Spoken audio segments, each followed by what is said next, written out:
Bienvenidos y bienvenidas a una nueva cápsula. Ya hemos repasado las exploraciones digitales o lingüísticas o conceptuales, las exploraciones analógicas y ahora nos vamos a estar sumergiendo en el mundo de las exploraciones metafóricas.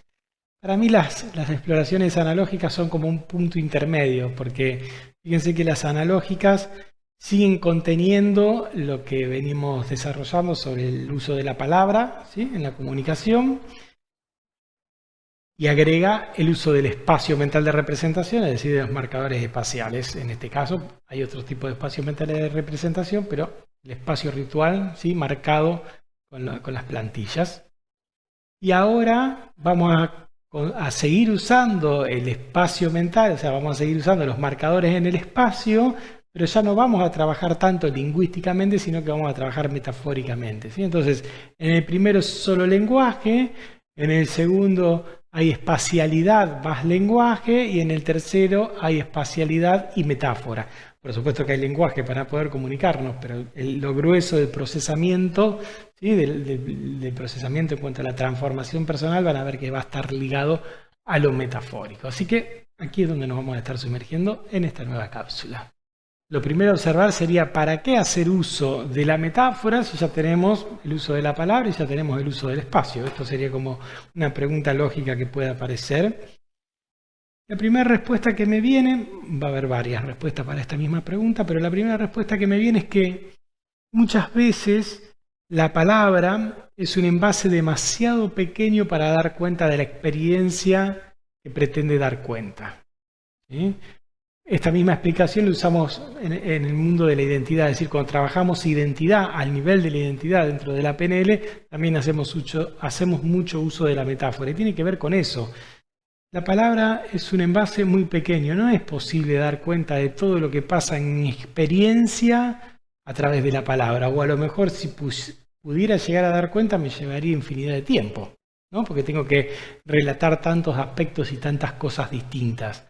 Ahora, si yo tengo un determinado estado y para poder describirlo puedo estar hablando de eso 20 minutos, o yo tengo un determinado estado y digo me siento como gato enjaulado, valga la repetición de mi metáfora visual, ¿sí? Es como decir, en gato enjaulado, en esa metáfora, poco poética por cierto, aparecen un sinnúmero de significaciones que ni siquiera yo en este momento estoy siendo consciente. Es decir, la imaginería visual, gato enjaulado, la imagen gato enjaulado, la peliculita, no importa si es fotito o película, pero esa representación analógica, por eso se llama imaginería visual, contiene un montón de información. Puede significar que estoy atrapado, puede significar que estoy ansioso, puede significar un montón de cosas, incluso cosas que yo ni siquiera tengo en mi mente. Lo vamos a ver un poquito más adelante. Nosotros decimos que la metáfora, ¿sí?, está en el orden de la estructura de superficie. Lo que aparece como metáfora está en el orden de la estructura de superficie. Es algo que aparece aquí fuera, pero que en lo profundo puede significar un montón de cosas. Y es muy interesante que puede significar cosas que la persona no tiene en su mente lógica, racional en ese momento. Entonces, cuando alguien trae una metáfora, la tomamos y trabajamos con esa metáfora. Ahora, también es posible que invitemos a alguien a que metaforice un estado, o un obstáculo, o un recurso, o un estado deseado también, un estado presente también. Entonces, cuando yo le pido a la persona que me traiga una metáfora acerca de algo, esa metáfora es muy rica y contiene mucha más información de la que podría obtener si estuviera conversando acerca de eso un montón de tiempo. Esta es una de las razones por la cual hacemos uso de la metáfora, no la única, por eso decía que íbamos a dar varias respuestas. Lo otro, sumamente importante, muchas veces la persona no sabe qué es lo que le pasa. Convengamos esto, ¿no? Si yo digo, estás aquí en tu estado presente, ¿qué es lo que querés manifestar en el mundo? Y hace tiempo que vengo queriendo armar un negocio. ¿Y qué hace que no puedas armar un negocio? No, la verdad que no sé qué es lo que hace que no pueda. O sea, a lo mejor no tengo conciencia o me creo, peor aún, o me creo que es porque no tengo dinero y el dinero es solo es solo una excusa más. O digo que no tengo tiempo para estudiar, que es lo que estoy intencionando, y sin embargo el decir no tener tiempo es solo una excusa más. No termino de pesquisar realmente qué es lo que está funcionando como obstáculo. En vez si yo estoy aquí, allí está lo que quiero intencionar como como estado deseado y creo una representación metafórica de lo que sea que está obstaculizando la conexión con aquello, eso está representando lo que sea y no necesito saberlo. ¿Qué te está obstaculizando llegar al estado deseado? Por ejemplo, ponerme un negocio, una montaña, un precipicio, un dragón alado. No importa lo que aparezca allí. O sea, conceptualmente no importa, no es importante conceptualmente. Es importante en la experiencia que la persona va a estar recreando momento a momento a lo largo de la guiada. Así que ahí tienen una segunda cuestión por la cual sería muy importante hacer uso de la metáfora. La primera, porque la palabra es un envase muy chico para dar cuenta de la experiencia de manera global. Esta, porque muchas veces no sé directamente. No sé hacia dónde voy o no sé qué es lo que me lo está obstaculizando o no sé cuál será el recurso adecuado para eso que me lo está obstaculizando. Entonces pongamos allí algo metafórico y después veremos cómo hacemos para volver del mundo metafórico a la de la lógica racional, que muchas veces queremos hacer eso, aunque desde ya les adelanto, no es necesario. Otra posible respuesta de por qué hacer uso de la metáfora o para qué hacer uso de la metáfora en los procesos de acompañamiento tiene que ver con el acceso a un tipo de procesamiento que es altamente creativo. ¿Sí? En el tipo de procesamiento de mi hemisferio izquierdo, hoy no está tan consensuada la idea de hemisferio izquierdo y derecho, pero sí podríamos hablar de un tipo de procesamiento analítico, lógico, racional. En ese tipo de procesamiento, la creatividad sí está como bastante en deuda. En vez en el tipo de procesamiento que trabaja con imágenes de manera holística, con un todo integrado, lo que antes se llamaba procesamiento del hemisferio derecho, allí es que tiene asiento la creatividad. Entonces, cuando yo pongo imaginería, cuando pongo una imagen para representar un estado, o cuando pongo un movimiento del cuerpo para representar el estado, o cuando muevo algunas fichitas en un tablero para representar interacciones en mis dimensiones internas, en cada una de esas formas de intervenirme o de intervenir en un otro, estoy apelando a un tipo de procesamiento que es un tipo de procesamiento altamente creativo. Estoy yendo al procesamiento holístico, antiguamente denominado del hemisferio derecho, a buscar soluciones que en mi tipo de procesamiento lógico y formal no encuentro.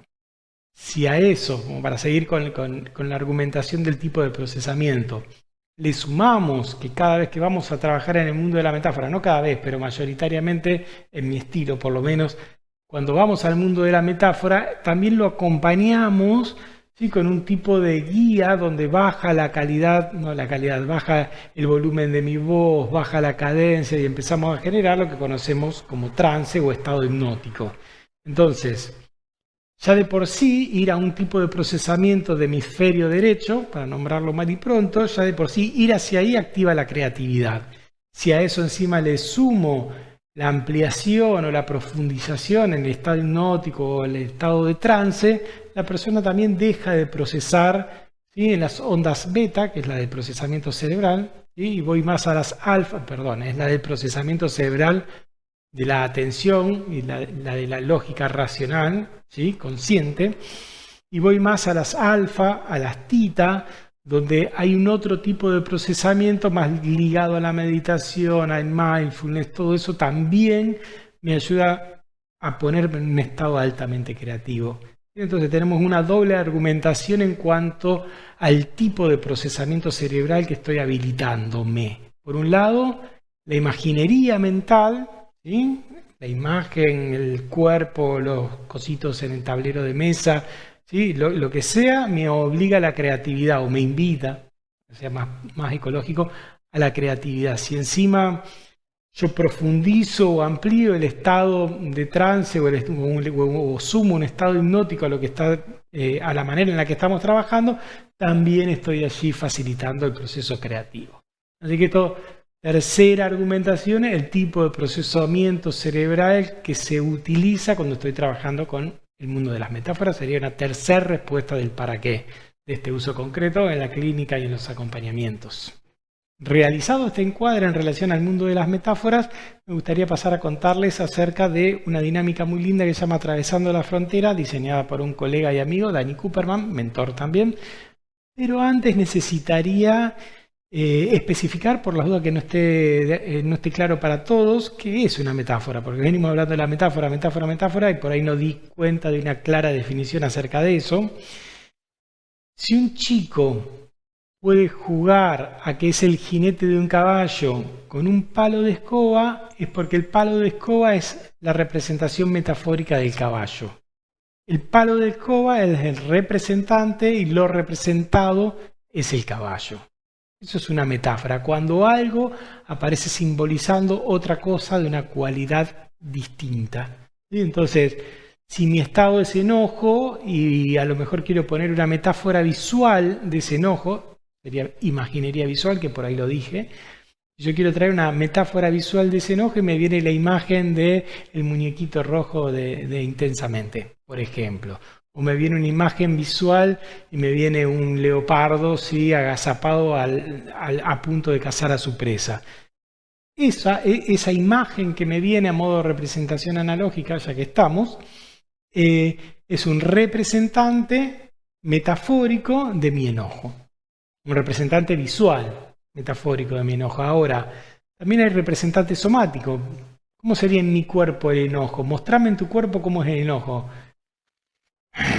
¿Sí? Entonces, este movimiento es un representante somático del enojo. Y hacelo más lento y hacelo sin tanta tensión.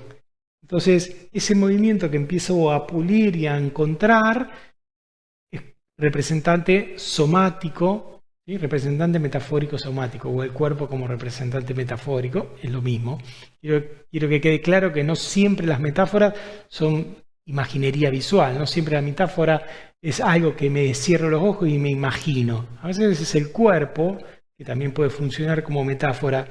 ¿Qué es eso que querés lograr en tu vida? No sé, montar un instituto de e-learning. A ver, mostrámelo en el cuerpo. El cuerpo como representante metafórico. Mostrámelo en una imagen. Y me viene un paisaje, ¿sí?, de un horizonte con el sol y no sé qué. Representante visual, representante somático. Hay otro tipo de representante, el tema metáfora en profundidad lo vemos en el máster, ¿no? Pero hay otro tipo de representante que a veces utilizamos en PNL, que es el tablero de mesa. Es como, ¿vieron los jueguitos de tablero de mesa? Donde tengo el tablero, tengo las fichitas, y yo pongo un tablero y agarro una fichita y digo, este soy yo, esta es mi pareja, este es el trabajo, este es el ocio. Bueno, en constelaciones se trabaja mucho con este tipo de exploraciones. Cada uno de estos elementos que yo pongo ahí está a modo de representante metafórico de algo. Y también puedo poner al enojo allí como representante de algo interno. Es otro tipo de representantes, ¿sí? Puede haber representantes visuales, puede haber representantes somáticos, puede haber representantes a modo de juego de mesa, en maqueta y todo esto. Así que es una metáfora cuando algo aparece representando a una otra cosa de una cualidad diferente. Así que ahora sí, me gustaría contarles lo de Danny Cooperman, que recién estaba introduciendo. Ahora sí, me gustaría contarles lo que voy a estar haciendo, y más que a esta cámara voy a ir directamente al pizarrón. ¿Qué vamos a estar haciendo ahora? Misma lógica, estado presente, papelito, vamos a poner redondel para que sea distinto. Misma lógica, estado presente. Estado deseado, lo puedo preguntar, no es que no podría no preguntarlo también, porque como no voy a trabajar coloquialmente y desde el uso de la palabra, pero a mí me gusta preguntarlo para saber hacia dónde vamos. Le pido a la persona que ubique en algún lugar de esto un papelito que haga de obstáculo. Se van dando cuenta porque estuvimos haciendo antes entonces las exploraciones analógicas. Le pido que venga caminando hasta aquí, que se pare inmediatamente antes del obstáculo y desde ahí que entre en contacto. Este entrar en contacto solo es para que lo pueda dimensionar, ¿sí? Y ahora que está cerca de esto, antes de entrar en contacto tiene que metaforizarlo, ¿sí?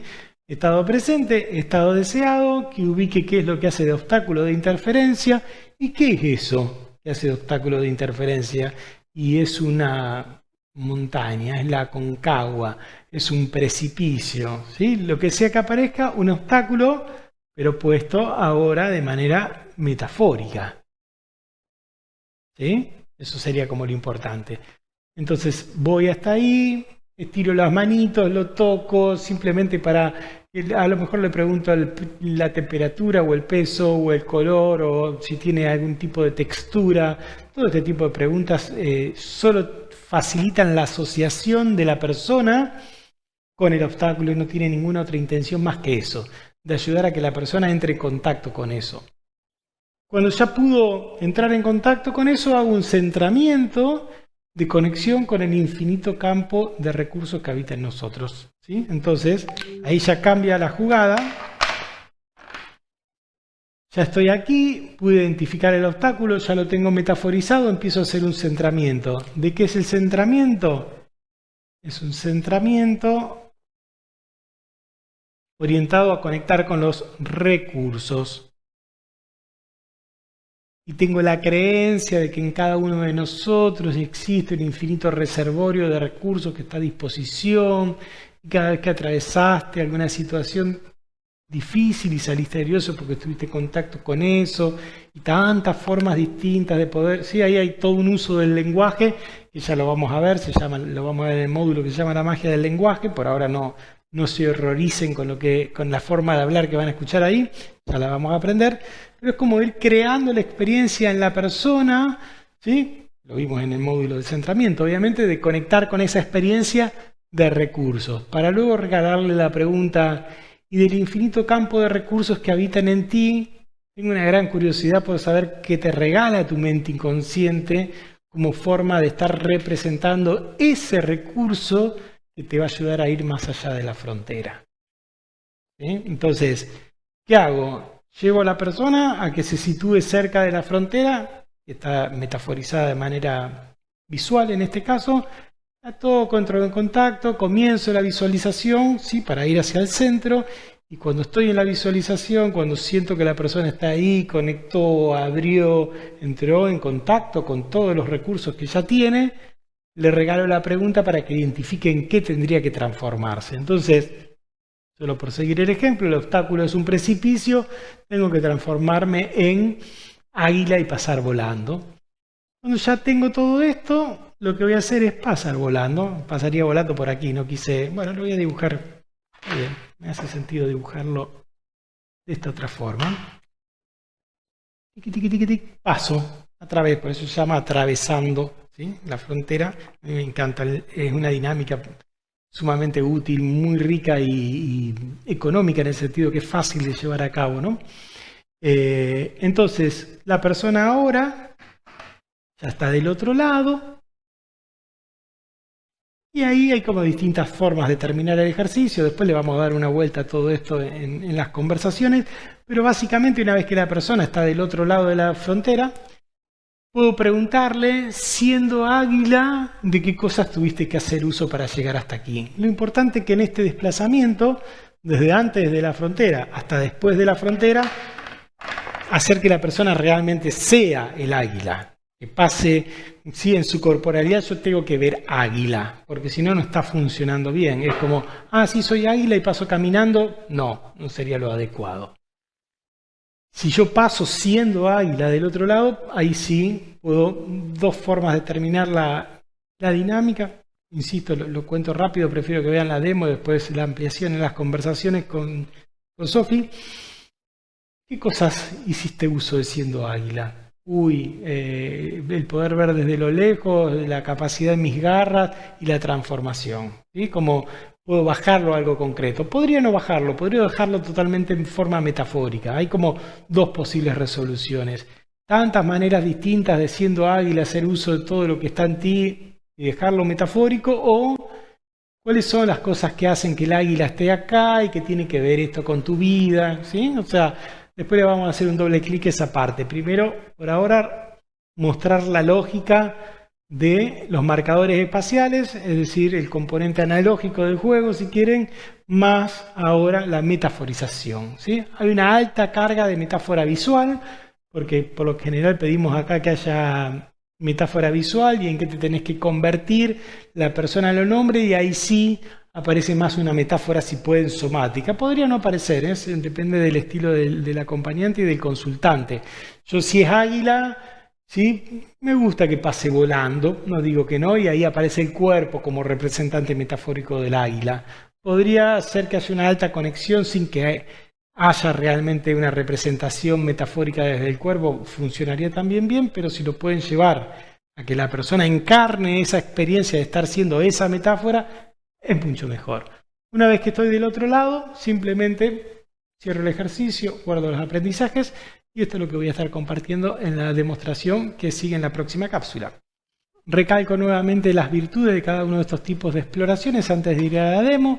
La exploración digital, uso de la palabra hablada, exploración analógica, mantenemos el uso de la palabra hablada, pero agregamos ¿sí? los marcadores espaciales, las plantillas, y ahora conservamos los marcadores espaciales y las plantillas, que es lo que están pudiendo ver ahí en el pizarrón, pero agregamos el uso de la palabra para dar cuenta de los obstáculos y de los recursos. Así que hasta aquí esta cápsula, los invito a ver la demostración en la que sigue. Gracias.